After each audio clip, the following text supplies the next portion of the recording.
Pittsburgh's at negative 43. So that being said, I'm going to wager that Cincinnati is going to surge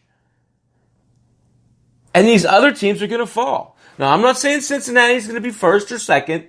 I'm not saying that. But I'm saying, sitting only 6.5 games out of first place, they're not out of this, folks. The Reds are not out of this race, okay? Their pitching has actually been pretty darn good. It's been the best, just by runs allowed, it's been the best pitching in the East, or in the Central. They've given up 319 runs compared to Milwaukee, who has given up 416. That's almost a 100-run difference between the team that's sitting in first place and the team that's sitting in last place, and not in the way you'd expect it. Just really interesting, right? I think that these things, when you shed light on them, I think that these even out. So you're going to see Cincinnati surge. And if Milwaukee doesn't get this situated, you're going to see them fall. Now, that said, I really do believe they're going to be in a market for a starter over the trade deadline. They have to be, folks. They have to be, okay? So, let's talk about a couple players in the Central. Let's talk about Eric Thames. Eric Thames is sad to see June go. Entering June, Thames was locked in a battle for everyday playing time with Jesus Aguilar. Well, thanks to the month of June, which saw Thames hit .333, 6 homers, and 14 RBIs, that position battle is all but closed. Eric Thames has won this job, and the Brewers are now counting on guys like him and Keston Hiura to carry their offense down the stretch because, again, their pitching is taxing their offense. Okay? I'll tell you one guy that's not taxing their offense, and that's Matt Albers. So last year, the first 2 months of the season, Albers had a 1.08 ERA and a 198 batting average against. Then he got injured. He had hamstring and shoulder injuries, but he kept playing. He kept playing, and his numbers paid dearly. Okay, so from June 11th on last year, first off, from June 11th, he took about 3 weeks off because of his performance. But from June 11th on, his ERA was 31.26. So again, clearly he was pitching injured. He went from 1.08 ERA to a 31.26. Something happened, okay? This year, Albers is 4-2 with a 3.57 ERA, a 104 whip, a save. I don't know how many holds. I didn't write it down. 37 Ks and 35 innings pitched. From May 24th until now, he's 2-0, 1 save, 2 holds, a 2.35 ERA, 15 Ks and 15.1 innings pitched. Guys, Matt Albers is someone, if you're in a holds league, is going to get opportunity. Because the other guys around him have proven, Jonathan Hader aside, Josh Hader. Not Napoleon Dynamite, the other guy.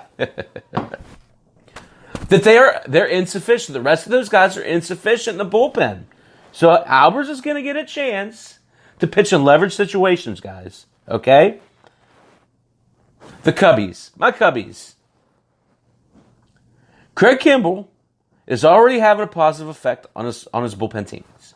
In particular, one Dylan Maples. Dylan Maples is already absorbing what Kimbrell has to offer in a way of game prep and his even kill approach. Maples has been groomed by some as the closer of the future, but he's struggled to find his way in the majors. While rehabbing, Kimbrell that is, while preparing for his major league debut, Maples and Kimbrell got to work together in AAA Iowa. Kimbrel told Maples that he didn't worry about the execution of his pitches during the bullpen, but rather focused on how he could perfect it in the game. So what that did for Maples is it really kind of allowed him to not get so nervous and to really hone in on fixing his craft, right? So really, Craig Kimbrel is already a good sign for the Cubs, even in teaching these young guys. Anytime you get a World Series champion in the back end of your bullpen, it has to add to the morale and confidence of the rest of the folks around him. Dylan Maples is now up. Look for him to get some leverage opportunities in spots. But if he shows he can handle it, again, this is a guy that's been tabbed the closer of the future along with C.J. Edwards. You really want to take a chance on him if you see him starting to get holds. Okay? All right. So, let's go to what we all came here for.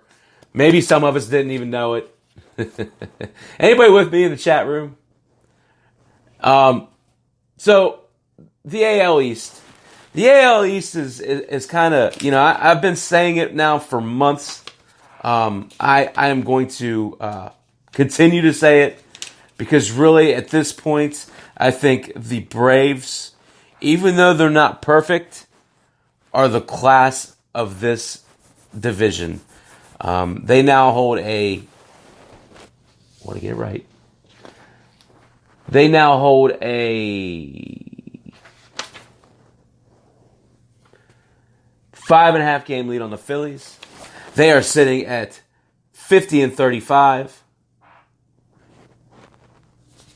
and are the clear class of this. Thanks. Awesome. Unholy. You can't hear me. Thank you. Okay, so let me talk to you about the Braves, UT. They're really good. Newsflash, right? So, 7th in the majors in batting average. Their team batting average is .264. 5th in runs with 461 runs. Again, we talked about this last week. These good teams are balanced both offensively and pitching-wise. So their team ERA is 11th with a 4.26, and their WHIP is 19th with a 1.39. Now, I'm going to do this a little bit differently than I've done the others the past week. I'm going to talk about how the Braves need to prepare for the postseason. Let's put it that way. Okay? So let's go first through. Going into the All-Star break, looks like the Braves got the Phillies and the Marlins at home, and then they'll rev back up at San Diego. So got some, interdivision games going into the break here. The leaders, okay? So what home run leaders? These names are all the same. Look, we're talking about a couple guys here that really are just, their core is elite. They have a core that few teams can speak to, right? So let's talk about it. Freddie Freeman leads the team with 22 homers. Ronald Acuna is second with 20.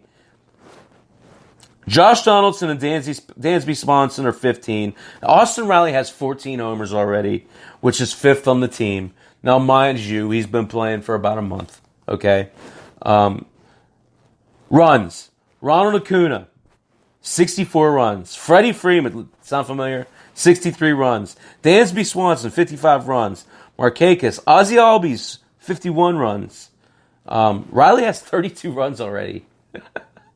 Wow, right? I mean, again, he's played 43 games. It's pretty impressive. RBIs. Freeman, 65 RBIs, leads the team. Acuna, 52. Swanson, I'd say Swanson's having a heck of a year. He is quite possibly one of the most underrated players on any of the contending teams. He is 52 RBIs. Hits, of course, Freddie Freeman at 104, Acuna at 100. Albies at 93, and then how about walks? Walks is something we don't talk about, right? But it shows a lot. It shows like you have a good solid approach to the plate, and you understand what you're doing up there. Okay, so again, speaking to this youth, this presence, Freddie Freeman 44 walks, Donaldson 43 walks, Markakis 38. Acuna has 37, and Albies has 29. Right? All right. So, split stats. How about split stats for the Braves? First off, again, versus righties, Freddie Freeman has 16 homers and 51 RBIs. He's hitting .319 versus right-handed pitching. Whew. Pretty impressive. Home runs, Acuna's got 15. Donaldson has 13. Swanson has 12 versus righties. Versus lefties, just like always, you got more of an average approach. But I will say that Ozzie Albies has 5 homers versus lefties, and he's hitting .385. So, when you're filling out your DFS lineup, you got to think Ozzie Albies when you look at a left-handed pitcher versus the Braves. Acuna's hitting .329 with 5 homers, and Riley's hitting .314 with 5 homers against left-handed pitching. So that's all fine and dandy. Let's talk about, before we get into this, let's talk about the Braves pitchers, right? So I'll tell you, this is where I struggle. Because I see both sides of this, right? I mean, in all honesty, you got Mike Soroka, who's, he's going to be a number 1 for the next decade, but let's be totally clear and honest right now. He's more suited to be a number 2 down the stretch. He's going to be on an innings cap. He got to figure at 21 years old, he's going to tire out. The Braves are, I'm sure, going to try and handle him carefully. So realistically, I look for him to take about a month off after the All-Star break in some way, shape, or form. Therefore, de facto, he is not the number 1. So, who do you turn to, right? You got Dallas Keuchel they just brought in. Keuchel is not your prototypical number 1. I know he has won a Cy Young, but fact of the matter is he profiles more as a 2 or 3. He is more of an innings eater. He is more of a stabilizer, right? A piece.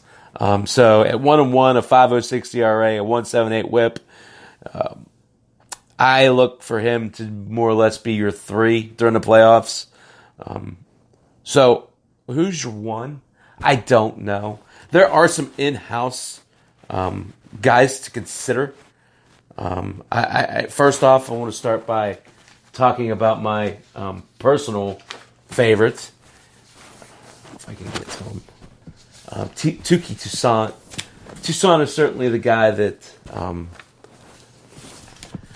the Braves want to develop into had envisioned them turning into a starter, but he has struggled early on and probably isn't quite ready yet for a playoff position for sure. But I think that's the future. Lenny, what's up? Thanks for stopping in. Appreciate it. But I'll tell you, I really don't think we can go down through. So who's the number 1 in Atlanta? It's not Max Fried, 9-3, a 4.04 ERA, but he's certainly going in the wrong direction. Julio Teheran at 5-6 with a 3.99. He's let people down for almost a decade now, it seems. So for me, you just want to talk about pure stats, right? You want to talk about pure numbers. You got names like Waters and Patch. You got names like Contreras. You got names like, Muller and Kyle Wright. And you have a ton of talent that's right there on the verge. You can go get yourself a true frontline starter, which turns this Braves team from one of the best in the East, one of the best in the National League, to maybe the front runner. Maybe they jump, if they go get a Madison Bumgarner, maybe they jump over the Dodgers, because you're not going to have to give up all those guys, and the guys that you don't send away are still going to help you. But when you could solidify that, now, I'm also going to propose the same works at closer, right? So when you're talking about bullpen, Luke Jackson stepped in and done a nice job. 3.2, 13 saves, 3 holds, a 2.85 ERA, a 1.22 WHIP, and 57 Ks and 41 innings pitched. That's great. They've certainly needed someone to step up, and he's done that. But boy, wouldn't you feel a lot more comfortable with him in that 8th inning role, right? You put him in the 8th inning role. You put Jacob Webb in the 7th inning role. Yeah, right. Smith to the... I mean, I'll tell you, I'm kind of putting the buggy in front of the cart, but I want to see Felipe Vasquez go to the Braves. Because I think that's a real good